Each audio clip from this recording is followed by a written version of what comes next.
Today, we'll be talking about final wishes for a sustainable future.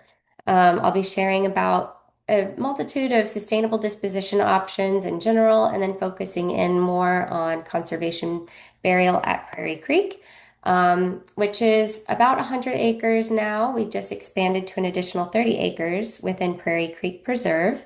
We're just about 10 minutes east of Gainesville and partner with Alachua Conservation Trust, which I'll talk more to in a minute. So for anyone not familiar with our mission, it's to provide a natural burial choice that conserves land and reunites people with the earth. So you probably found out about this presentation and natural burial more recently because it's getting a lot of news coverage. We just got mentioned by Associated Press last month. Today, I was actually on NPR doing an interview with two other conservation burial grounds in the state. It's in the news, like this happens with many other industries as well. You know, there was the local natural organic food movement, and then it kind of moved to like skincare. And so here we are. But the big question is, how did we lose natural burial in America? Other countries don't require vaults, they don't require embalming as much as we do here in the States. And we actually didn't at one point in time either. So pre-Civil War, most families took care of their own dead in their own homes. We then had the local cabinet maker, carpenter build the caskets, and we either buried our loved ones in our own yards or in a local cemetery. Now, what happened was when the Civil War was going on, we were having a hard time getting soldiers home in an acceptable state before decomposition set in. And so there was embalming, but it was usually used for science. So anatomical embalmers started to embalm bodies so that way we could get these loved ones back home to their families to be taken care of and given a proper burial. So what happened, it's kind of ironic because this whole idea of embalming was supposed to help families continue to take care of their own dead, but post-Civil War, we ended up with our modern day funeral industry. Lots of entrepreneurs started to embalm and offer funerary services, which we now find in most funeral homes. And so that's, with that, some funeral homes have their own cemeteries, and we started to require more and more, and it became more commercialized. So um, today, what that now looks like is these conventional options. Today, about 60% of people choose cremation, whereas back in the 80s, that was about 10% of people. So that's really seen an increase, mainly due to cost and some other reasons. But with conventional options like lawn cemeteries, that for the majority of the last few decades, that's what it did look like. And so with lawn cemeteries, a lot of people aren't aware there are quite a few environmental impacts from embalming fluid that's required or used to metal caskets. The embalming fluid is toxic for groundwater. It's also toxic for those who use it, including funeral directors. Um, Metal caskets require lots of resources, concrete vaults, fertilizers to maintain that lawn, pesticides, herbicides. So you're starting to get the picture. They not only require a lot of inputs, but can also be responsible for a lot of emissions as well, just in terms of transport and all these resources that are required. So here's a screenshot, and this is being recorded, so I'll send this out afterwards to you all if you're interested. But this is a great infographic from Green Burial Council that just shows the amount of impact. So, for example, over 800,000 gallons of formaldehyde is used annually, and that's enough to fill 1.2 Olympic-sized swimming pools. You're welcome to refer to this later for more information on all of that. But the interesting thing is a lot of these things that we think we must go through, like embalming, having a headstone, being put, if we want a body burial, being buried in a big lawn cemetery, it's not required by the state of Florida. In fact, embalming is not legally required. However, some cemeteries or funeral homes may make you think otherwise. Um, it also does not preserve the body in perpetuity, like or even at long periods, like you may be told.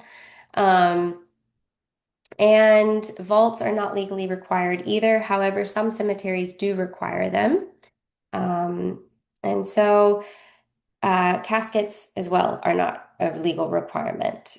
So with cremation, there's also quite an impact, including emissions such as normal greenhouse gas emissions, CO2, and also there's a number of contaminants that are released into the air, mercury, nitrogen oxide, not to mention the amount of fuel that's used and required to heat the retort, which is the crematory. And I think it's about 250 pounds of CO2, yep, per cremation. So with conservation burial, just in contrast, because there's minimal inputs, there's really nothing other than the transport to the cemetery. The amount of land that is conserved and um, all of that goes into actually sequestering 25 pounds of CO2 per burial. So in contrast of contributing to emissions and all the amount of resources needed, we're trying to reduce that and actually sequester carbon in the process.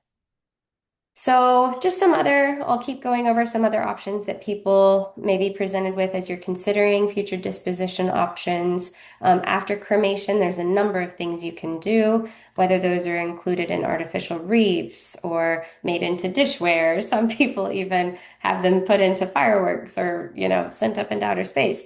But those are all additional options that come after the final disposition of cremation. And so, in response to this trend of natural uh, death care options, we're starting to see quite a few options, including terramation or human composting, which is still quite an industrial process. It involves being put into a stainless steel container, still heated to a certain degree, more inputs of biomass. And in the state of Florida, it's not legal yet. And there still isn't a consensus on actually what that soil can be used for, what states it's legally allowed to be used for. So currently in Florida, it's not an option, but other states it might be. There's also the option to donate your body to a forensic body farm for research. There's also burial at sea, resumation, which is also known as aquamation, that is legal in the state of Florida.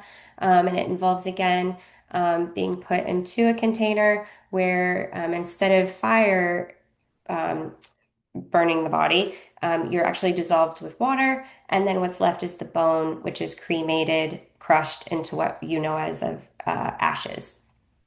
You can also donate your body to the anatomical board for research, education, and there's open pyre cremation as well, which is only legal in one county in the country, and that's in Crestone, Colorado. I think you actually have to own property there to have that as well. So, not the option here in the state of Florida. So again, as I was mentioning, when you're comparing a lot of these different alternatives, even though they may be marketed as green or natural, again, they still require a lot of fuel or inputs, but conservation barrel is the only one that's actually sequestering carbon. Um, and that's just from the environmental perspective. So on top of all of this, each of those options typically require a funeral home. Funerary services include transport, embalming or refrigeration, body preparation, and things like that. But in the state of Florida and most states, what is called a home funeral is legal. And so a home funeral is where you take care of your own dead at home. There are restrictions. You have to keep the body cool to a certain degree level and have to complete a burial within 72 hours. So we're seeing more and more folks choose this choice, whether it be financial reasons because they can't afford a funeral home, or whether maybe grandma lived at home for 10 years while she was being taken care of, and it just means more for the family to be with her until the burial, until the final end. Um, and so now I'll talk a little bit more about natural burial as an alternative option. And so that's what we do at Prairie Creek Conservation Cemetery, but we take it to the next step by conserving land in the process. So the main basis of natural burial is that we don't allow the burial of embalmed bodies. We don't allow vaults to be used. That's why you see burial mounds over each grave. That's actually the displaced earth that we dig out, it expands, and then also it's displaced by whatever's buried. So we may have a biodegradable casket made of wicker or cardboard, pine box. It may just be a simple shrouded body. And so with time, those mounds eventually settle. In conventional cemeteries, they use vaults so that they can continue to drive equipment over top, and so that also the burials are much more concentrated, so that keeps the walls of the graves from falling in because they're all so close together. At Prairie Creek, our graves are spaced much further apart. We have about 100 burials per acre in contrast to about 1,000 per acre at a conventional cemetery. We also require only biodegradable materials to be buried in the grave. So again, as I mentioned, with shrouds, that material, it's important that it's made of either cotton, linen, something natural, because that biodegrades in about 2 years, in contrast again to something polyester that may take about 200 years to finally degrade, if it ever fully does. So here's some of those options I mentioned. Some shrouds, wicker casket, cardboard casket, untreated wood caskets, and all of these materials are provided by a funeral home. The cemetery, we are only responsible and legally allowed to be involved in opening and closing the grave and leading that process of the burial. So the funeral home does offer these services as well. You also are um, allowed to provide your own casket, make your own shroud, purchase like maybe it's an heirloom quilt or something like that. You're welcome to do that, and legally, a funeral home isn't allowed to charge you extra to provide that. So, as I mentioned, we are a conservation burial ground. And while we practice natural burial, that is at the core of what we do. Now, Green Burial Council is a now I think international organization that certifies burial grounds. And so there is kind of a hierarchy here of types of cemeteries that practice natural burial. There's hybrid, which is a conventional burial ground that may still have headstones, vaults, but they open up areas to allow natural burial. Evergreen here in Gainesville has just started doing that. There's natural burial grounds that only allow natural burial, and there's a couple of more of those in the state of Florida. But we are the only conservation burial ground in the state, which means we practice natural burial, but we are actively restoring our land back to the native ecosystems that were originally there. And we have the land under a conservation easement with the county. So it will be protected in perpetuity.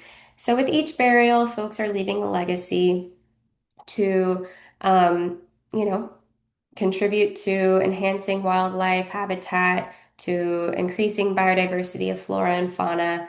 And it's really visible when you come out to the cemetery and see it. There's areas of our cemetery where we haven't done any restoration, and then there's areas that we have completed burials and fully restored. And it's like night and day. It just looks so much more healthy, and diverse. So, and I'll just mention there's about 14 conservation burial grounds in the country, I believe, at this point in time, but probably dozens in the works that are trying to work on their certification. Conservation Burial Alliance is also another great organization if you're looking to learn more about conservation burial grounds around the state. Um, so, um, I'll go in a bit more about what we do at Prairie Creek then. As I mentioned, our mission is fully to provide a natural burial choice that conserves land and reunites people with the earth. And one of the ways that we really work to ensure this is a choice for as many people as possible is keeping our burial fee as low as we can. Now, the cost of conservation burial can range all over the country. I've seen it usually range from about $2,000 to $6,000, and that's all inclusive just of the burial fee. Now, we are 2,000 for a body burial, but we also do burial of cremains for $950. And as I mentioned in the beginning of the presentation, that is doable because we're a nonprofit and we're able to help subsidize the actual true costs with the help of contributions of donors and sustaining donors. So, who are we? We are a 501(c)(13) nonprofit. We were founded in 2010, so we're about 16 years old now. And I believe next week is actually our anniversary we celebrate the burial of Kathy Cantwell. She was a local environmental activist, and that was the day of the first burial we did. So our founders were just a group of motivated folks in the Gainesville community who wanted this to be an option and partnered with the director at the time of Alachua Conservation Trust. They own the property, so Prairie Creek Preserve is about 600 acres. Our cemetery easement is about 100 that we actively complete burials in. So Alachua Conservation Trust as a land trust partner also provides lots of resources in terms of completing prescribed burns on the property, doing things to restore the land. And yeah, so here's a little map of the property. This darker, I don't know if you can see my arrow, but the darker long rectangle is the cemetery. But we actually are adjacent to, we're within the preserve, which is adjacent to Payne's Prairie, and that's 20,000 acres of state land. So when we talk about conservation burial, it's very important, that we're doing the restoration work, but also that we're connecting to more conservation land to merge these lands together to be a part of the Florida Wildlife Corridor and have an even bigger impact. So, as I mentioned, or maybe not, the cemetery has about 8 miles of trails that people come out and recreate, use for biking, hiking, horseback riding, bird watching. And I'm seeing more and more people, mention why they choose conservation burial. And that is becoming one of the most popular answers is that it's a place that they can come back to and enjoy. There's families that come out and I see have picnics all the time. And so, some folks also choose conservation burial, like I mentioned, for the financial reason. Conventional burial can usually range from, on average, $8,000 to $12,000. So this is a much more affordable option. But I think beyond price, studies have shown that people are choosing natural burial because of this connection to a place, the landscape, and obviously having an positive environmental impact. So just to mention, we are open to the public from dawn to dusk every day of the year. And we also are offering group tours now. If you're interested in coming out, they're usually every other Friday at 10 a.m. So you're welcome to reach out about scheduling that. Um, but yeah, we also are a bit different from other conventional cemeteries in that we have a massive group of volunteers.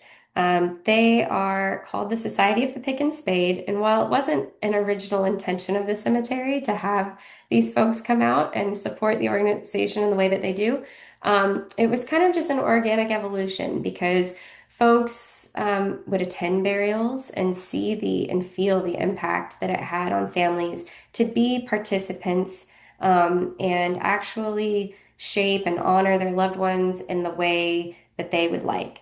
I think a lot of conventional burials can feel like you're a witness to them and not so involved. And so, uh, thus, the Society of the Pick and Spade was born. And so we have about over 200 volunteers that come out throughout the year, and they help dig graves.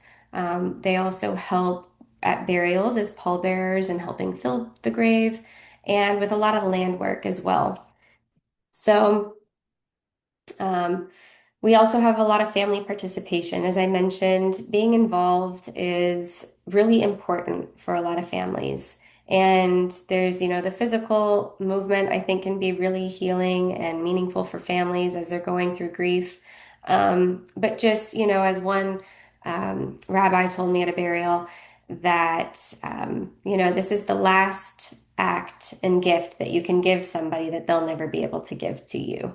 So it really is a lovely thing to do for our loved ones. And so, what you can expect at a natural burial, um, usually, typically, families will arrive. We have an Amish burial cart that you can see there that you've seen in photos that we use to transfer the body from the funeral home's hearse to the cart and then to the burial site.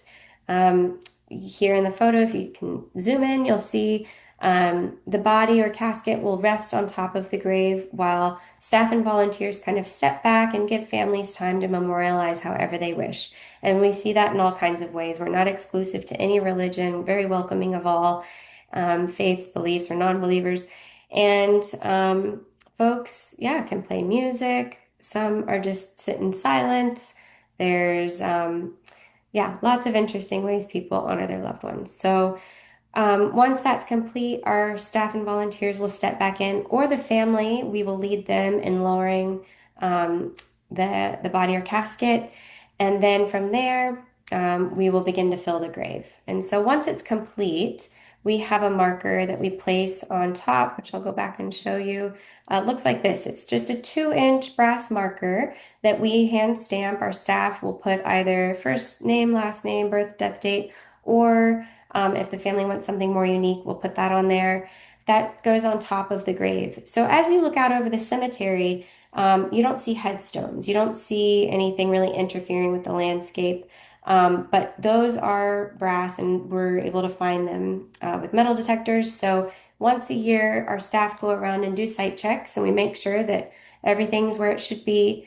And as we place that marker, we record the GPS coordinates in our database. So if family and friends come back to visit, it can be hard to find some spots because the grass may be higher that time of year. Trees fall, things can look different. But those GPS coordinates you can access and find your loved one's location in Google Maps through an app on our website.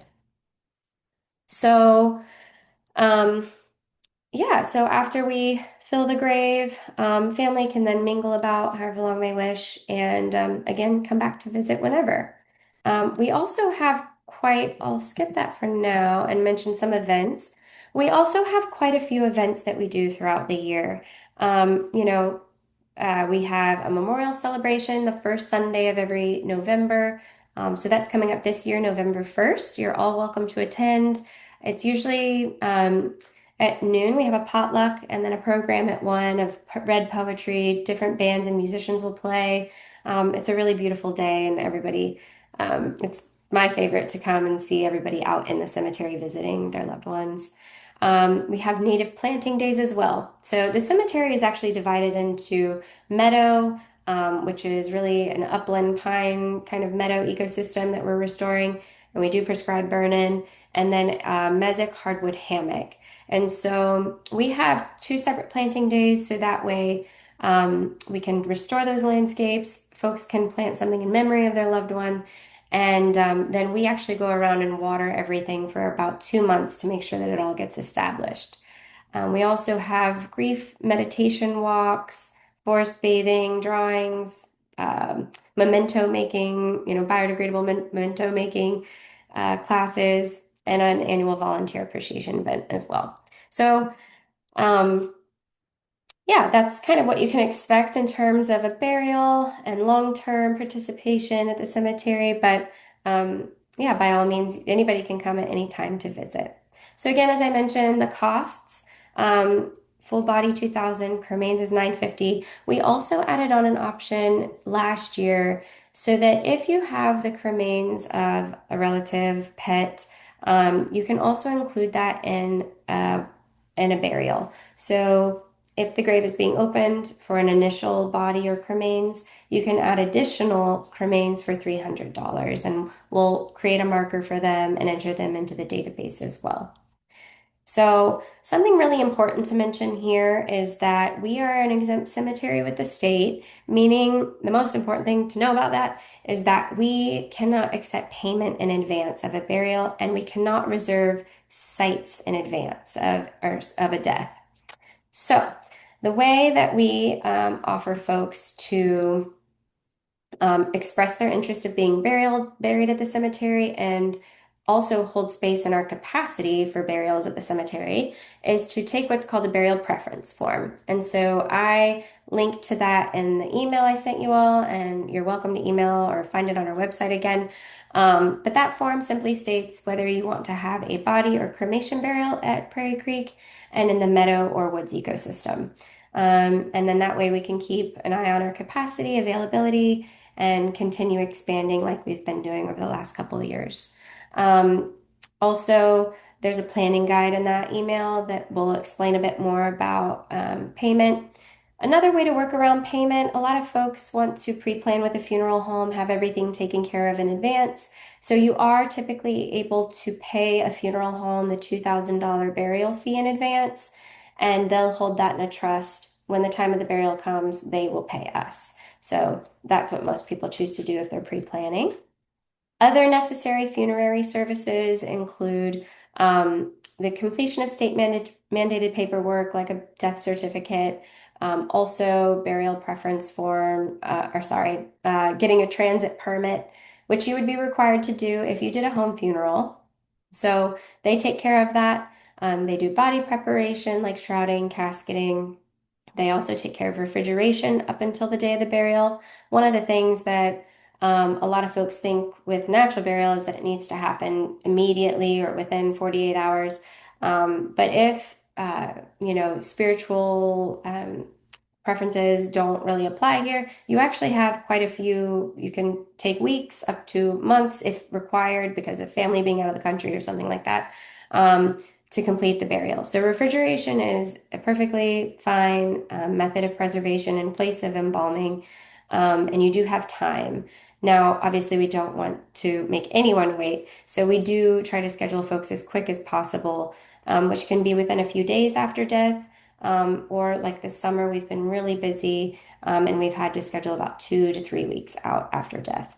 But it's looking more and more like things are getting a bit quicker.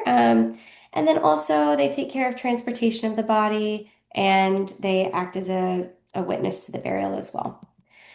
So, yeah, and just back to funeral homes, if you are interested in finding one that has worked or frequents the cemetery, is used to Prairie Creek and natural burial, we do have a list of some on our website that you can reference. And also to note, you don't have to use a funeral home in your area. You can use one that's closer to the cemetery. So that way, if you live in Miami, for example, on the day of the burial, they'll be closer to the cemetery and won't, have to travel as far. So that would mean that if you passed in Miami, you could contract a funeral home in the Gainesville area to come. They would pick up your body within, a decent amount of time, and then you'd be refrigerated until the day of the burial. So just a few more things about Prairie Creek, and then we'll open it up for Q&A, is, just to talk on the restoration that we do. I've mentioned we do prescribed burns out in the meadow. We do actively remove invasive species, and do plantings of natives. And a part of this as well is planning ahead for new expansion areas. So, some natural burials can occur within an area that has been restored. With the work that we're doing, we are taking land that actually at one point in time was used for pasture or was clear cut and wasn't maintained or restored. So now there's new areas that we're expanding into, that we are trying to remove a whole field of invasive bahia grass and restore that back to a native wildflower and grass meadow. And so, yeah, a lot of people are like, well, that's cool. It looks nice. It looks pretty, but what is the purpose? And so that brings in a lot of different wildlife biodiversity, through producing different foods, seeds, berries, all of that. So, um, yeah, also we do a lot of land management, day-to-day work out there, making sure that it's, accessible and still beautiful for everybody to come and visit, and silviculture throughout our wooded ecosystems as well. So I talked on our events that we hold, and yeah, there's so much more to talk about. So I'll go ahead and wrap it up and just open it up for Q&A.